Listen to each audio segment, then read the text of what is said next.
In 1959, two members of the Dartmouth Medical School faculty set out in a small plane on a medical mission to northern New Hampshire. They never returned. 4 decades later, the impact of their death in the North Country's unforgiving forests still resonates through Dartmouth and the region's wilderness rescue community.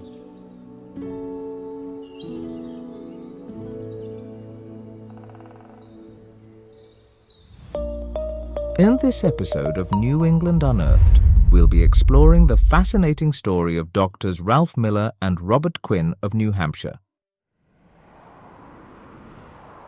As freezing rain and dense fog enveloped the upper Connecticut River Valley on the morning of December 24, 1996, a Learjet flown by 2 Connecticut-based pilots requested clearance to land at the Lebanon, New Hampshire airport. Partway into their instrument approach through the storm, the pilots aborted the landing and regained altitude for a second try. Moments later, the Learjet disappeared from the control tower's radar screens. The ensuing air and ground search involved hundreds of volunteers, including several Dartmouth Medical student members of the Upper Valley Wilderness Response Team. More than a dozen Army helicopters were committed to the effort. Scuba divers searched nearby lakes. Debate raged over how far the plane might have traveled before it crashed. When all reasonable hope of the pilot's survival was gone, and additional snow accumulation made it unlikely that the sleek jet would be discovered before the spring thaw, the official search was suspended. Still, scattered groups of volunteers and members of the pilots' families continued to search the region's heavily wooded hillsides for many months afterward.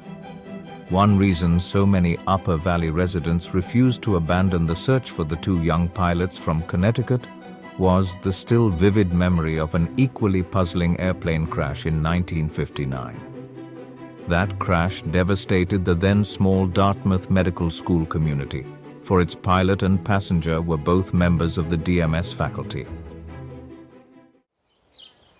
Ralph Miller, MD, was chair of pathology, director of the laboratories at Mary Hitchcock Memorial Hospital, and a senior consultant in pathology for the Veterans Administration Hospital in White River Junction, Vermont. A graduate of both Dartmouth College and the medical school, he'd been on the faculty at DMS since 1931, after completing his MD at Harvard, a year of internship at Mary Hitchcock, and a fellowship in pathology at the Mayo Foundation. In 1959, at 60 years of age, he was at the peak of his career. When he wasn't teaching medical students or performing autopsies, Miller was doing something in the outdoors. He maintained a lifelong connection with the Dartmouth Outing Club, which he had joined when he was an undergraduate. His love of alpine skiing had inspired his son, Ralph Jr., also a Dartmouth College graduate, to establish the world speed record on skis in 1955 and to earn a spot on the 1956 Olympic ski team. Both father and son were known for their love of the rugged outdoors and for going fast. But perhaps Dr. Miller's greatest joy was flying. He was an accomplished pilot with more than 20 years of experience in several types of private aircraft. He had flown 2 Arctic research expeditions for Dartmouth and was a charter member of the Lebanon chapter of the Civil Air Patrol. And it was not uncommon for him to combine his passion for flying with his medical work. He frequently traveled in his own plane to medical conferences all over the country, and in the course of doing autopsies around the state, had flown into many a small airstrip in remote New Hampshire towns.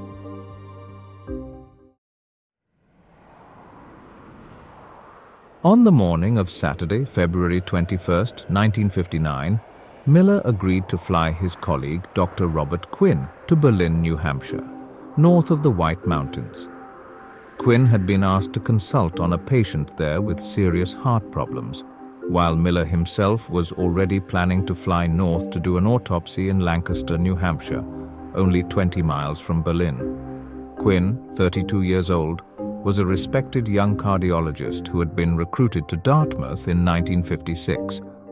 After earning his MD from Yale, Quinn had served 2 years in the Army Medical Corps and done research at Harvard before joining the faculty at Dartmouth and the medical staff at both the Hitchcock Clinic and the White River Junction VA Hospital. The weather was not good when Miller's cream and red Piper Comanche left Lebanon Airport, but the weather in northern New England is seldom ideal for flying, and Quinn was urgently needed at the Berlin hospital. Miller had filed a 6-hour round-trip flight plan that on the way back would bring them over Gorham and Littleton, then down the Connecticut River to Lebanon. On the outbound leg, Miller planned to drop Quinn off in Berlin to see his cardiac patient, then make a short hop to an airstrip in Whitefield, New Hampshire. From there, he would travel to nearby Lancaster to perform the autopsy before flying back to Berlin to pick up his colleague for the trip home. All went according to schedule until Miller returned to Berlin from Whitefield in mid-afternoon. The weather was deteriorating, and shortly before 3 p.m., Dr. Miller cancelled his original flight plan. The two doctors then went into nearby Milan for a quick lunch, probably hoping the weather would improve.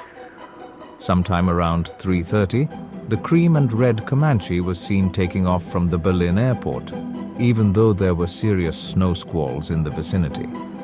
Miller hadn't submitted a revised flight plan yet, but the airport official who saw him depart assumed he'd file one by radio. Although he had 20 years' experience as a pilot, Miller had had only 8 hours of instrument training, so he generally flew low enough to follow the highways. His plane was identified over Route 2 in Jefferson at 3:35 p.m. At roughly the same time, an Army pilot flying high overhead in the clouds heard Miller twice try to radio the Whitefield airport. According to the Army pilot, there was no response from Whitefield. No further sightings or reports were ever confirmed. At 9 p.m. that same night, Modestino Criscitiello, M.D., a close friend of the Quinns, and like the young cardiologist, a 1956 addition to the clinic staff and the DMS faculty, informed the Civil Aeronautics Authority that the two physicians had not returned as expected. Despite sub-zero temperatures and continued snow squalls, a search was launched before dawn on Sunday morning. It quickly became one of the most extensive searches in the state's history, covering hundreds of square miles from Vermont in the west to Maine in the east and as far south as Keene, New Hampshire.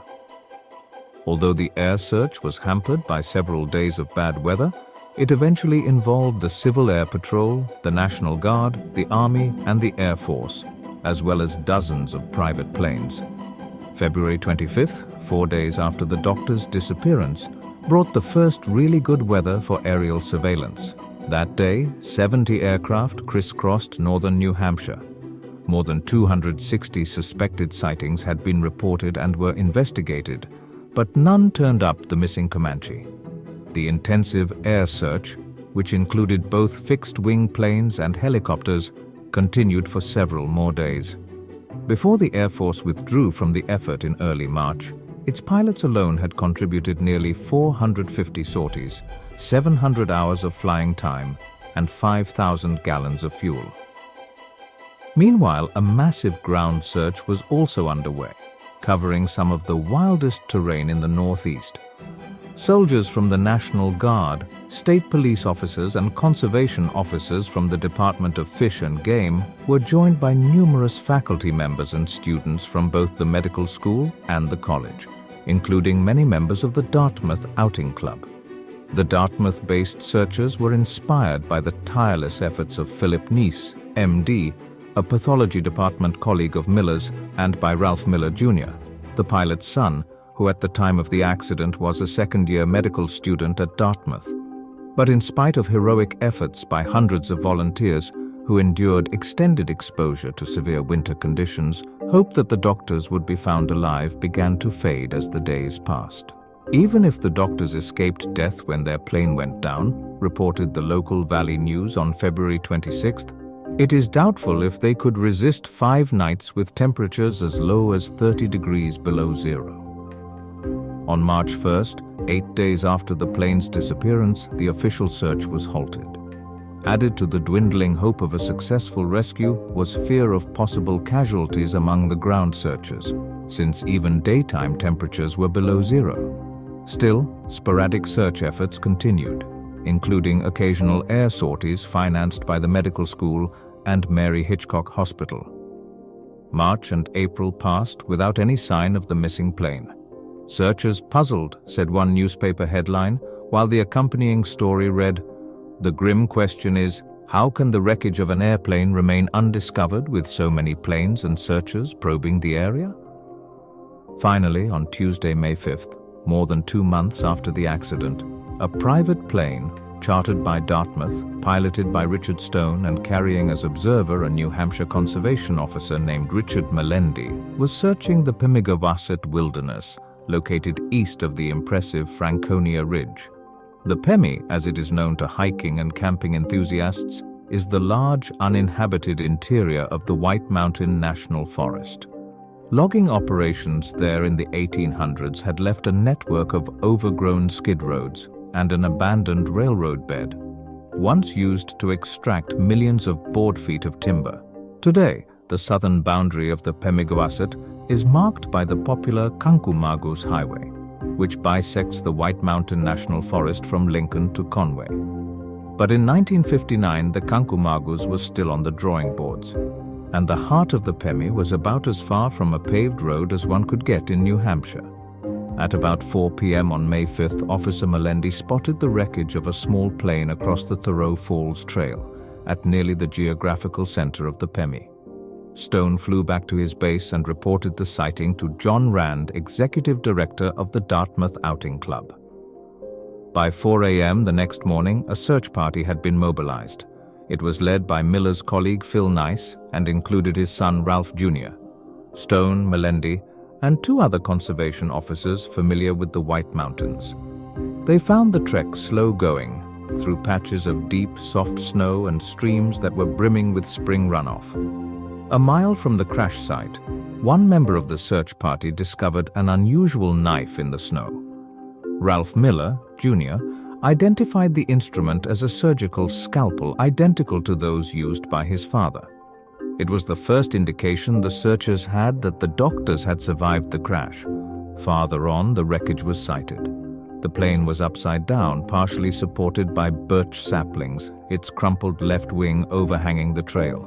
Dr. Miller's body was found under the wing. He was wearing a winter jacket and boots. About 200 feet from the aircraft lay Quinn's body. He wore only street clothes and was missing his shoes, which were never found. Miller's jaw had been badly broken in the crash, but Quinn appeared to be uninjured. Near the bodies, hanging from birch saplings, were 2 sets of crude snowshoes. They had been cannily crafted from branches and surgical tape, with bindings made of ace bandages and adhesive plaster. Under the left wing of the airplane, near Dr. Miller's body, was a neat pile of firewood that had been cut with a surgical saw. Nearby were the remnants of a signal fire that, sadly, had never been seen from the air. One reason the crash site eluded discovery so long is that it was located well off the original flight plan Miller had filed for the return trip, above. It wasn't until May that the plane was found, right, in the heart of the White Mountain National Forest. Pictures here is Ralph Miller Jr. holding his father's final message, which was written in crayon on the fabric of the plane's seat. But the most poignant discovery was a plastic bottle found in the cockpit of the plane. A line carefully inscribed 2 inches up from the base was marked, "Cut here." Inside, the searchers found what amounted to a journal of the 2 doctors' struggle to stay alive in the 4 days following the crash. On Monday, February 23rd, Dr. Miller had written, "When carb ice set us down here Saturday about 4:30, we made camp. Fair night. -5 degrees Fahrenheit. Good wood cut with hacksaw. Sunday noon we went south on snowshoes, homemade, but the road petered out and we returned with enough energy to secure wood for the night. Again, fairly comfortable. It is 5 degrees this morning but reached -10 last night. It is cloudy and I see little prospect of any planes reaching us today. We will go north with the chance this abandoned railroad leads somewhere. My charts do not give enough details to be sure where we are. Should we not return? Regrets to all. We will keep trying to our limit. The ice formed so fast on the carb heat control it would not come on. This because I was throttled down so the engine heat was not up to standard 200 degrees. It was the first time I have had any icing with N5324P.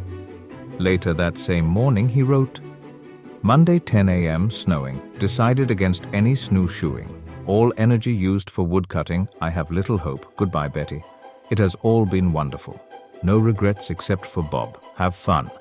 That same day, Quinn wrote, Up until today we were hopeful of being found, but no signs of rescue ship.